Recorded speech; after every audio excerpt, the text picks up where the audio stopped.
Bagaman dumarami ang ating mga planta ng kuryente sa buong bansa, lalo na ang mga bagong teknolohiya at malinis na enerhiya tulad ng solar, windmill, natural gas.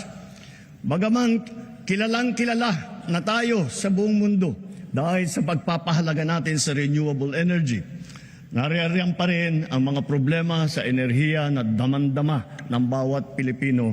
Kagaya ng 3 milyong kabahayan na wala pang kuryente.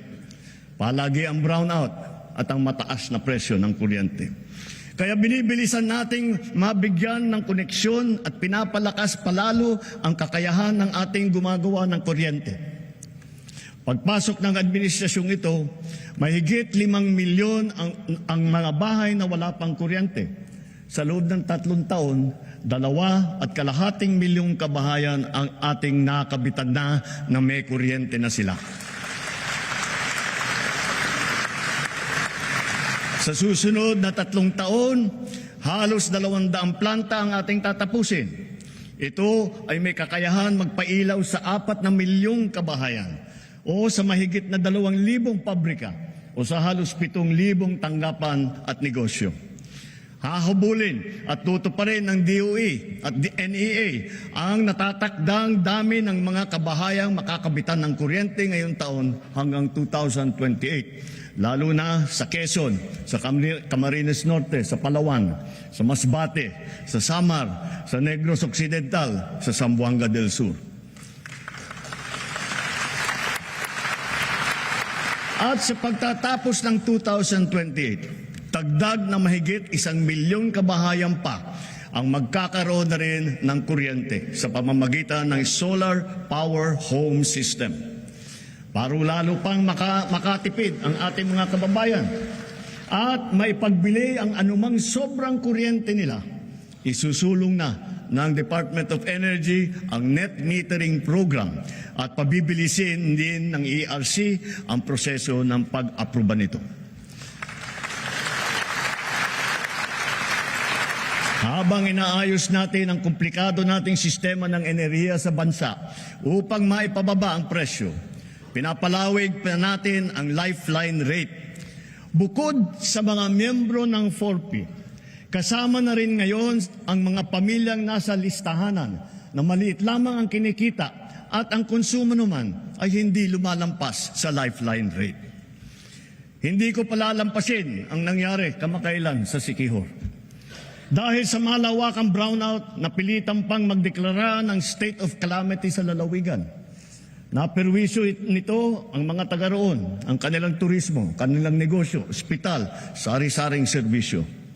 Sa ginawa nating investigasyon, ano yung ating natuklasan?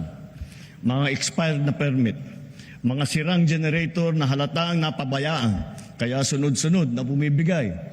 Mabagal na aksyon at kawalan ng maayos na sistema ng pagbili ng krudo at ng mga pyesa.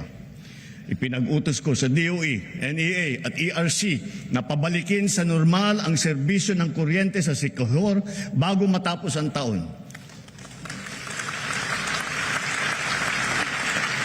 Titiyakin namin na maitatag agad ang mga pasilidad para sa pangmatagalang lunas sa kanilang problema sa kuryente. Hindi na dapat ito maulit muli. Iimbestigahan ang naging kapabayaan nito at ang iba pang mga katulad na kaso sa buong bansa. Dapat nilang ayusin ang pamamahala ng mga kumpanya ng kuryente at ipag-utos ang pag-refund kung kinakailangan.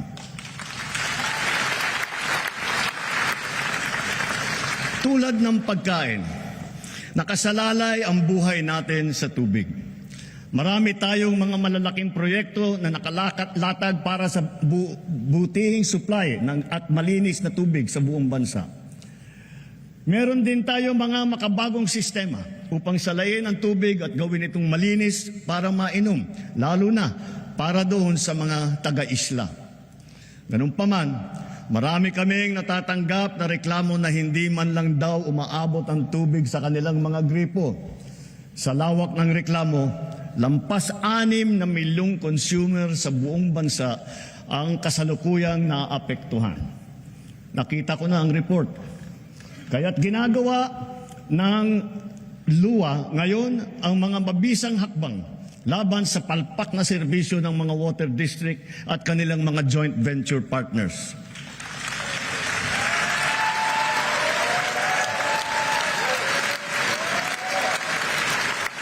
Titiyakin ng luwa na may lalagay na sa ayos ang serbisyo ng tubig ng milyong-milyong nating mga kababayan at gawin mas abot kaya naman ang presyo.